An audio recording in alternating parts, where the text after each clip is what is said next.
Working with Plagiocephaly, helmets, rolling over. Now, I get it that your little guy is rolling over, right? But he's also rolling over with a helmet, okay? Rolling over is meant to happen, right? Just rolling over. Now you have a helmet, and the helmet creates that little bit of the lift. Anytime a child goes into a lift this early in life versus weight transfer and transitional movement, right? A lift or load lift variation takes away weight transfer and transitional movements.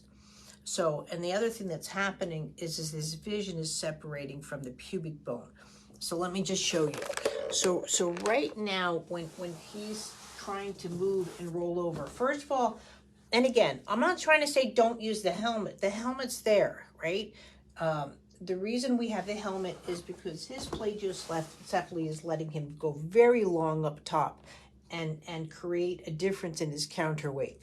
So when you're using the water bowl technique and so forth, this is why I teach this. You want to act as if the head shape is round, right? You don't want to act because, again, the second the eyes go from proportion into the ears to just a little bit back, and I can show you this sort of like off the edge of my table. This is the problem with flat head. It changed the directions of where the eyes are. The eyes are now above the ears. So my eye-hand coordination, everything is completely off. I've got to bring everything up. And so the legs start to separate. So I start to do more of this, and you're seeing where the pelvis isn't included. Typically, if a child is rolling over, so if I'm here, right, it takes the whole pelvis. And that's what you're looking for in the rolling over. But also in rolling over should be, again, here where my head is up, not where my head is down, and then I have to lift my head. And now I'm lifting my head with a helmet. So you want to take the rolling over course and just add that little dimension into it to make the head appear lighter and where it's more in proportion. You have to remember that a helmet, a 6-ounce helmet for a 16-pound baby is equivalent to a 5-pound, 4-ounce helmet to a 150-pound person, right? So you have to look at the weight as the proportion, not that, oh, it doesn't weigh much. To you it doesn't, but to your child, the child is not meant to lift up something. I get it that you're working with the plagiocephaly. I highly recommend my cranial course on that.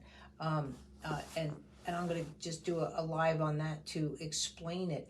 But you really want to start working with the parietals, the occipitals, not that you have to learn anatomy, but these bones are being affected, which again, come in hand with development. But also too, the way that the helmet's shaped, I just did a previous live, and I'm going to post a video up again of how it will affect vision, especially on the left. And so rolling to the left will be a little bit different because it's harder for his eyes to visually cross midline. So I can't stress enough again that you're working with your ophthalmologist as well as your helmet people. But you want to go with the rolling over course and then the cranial course. Thanks.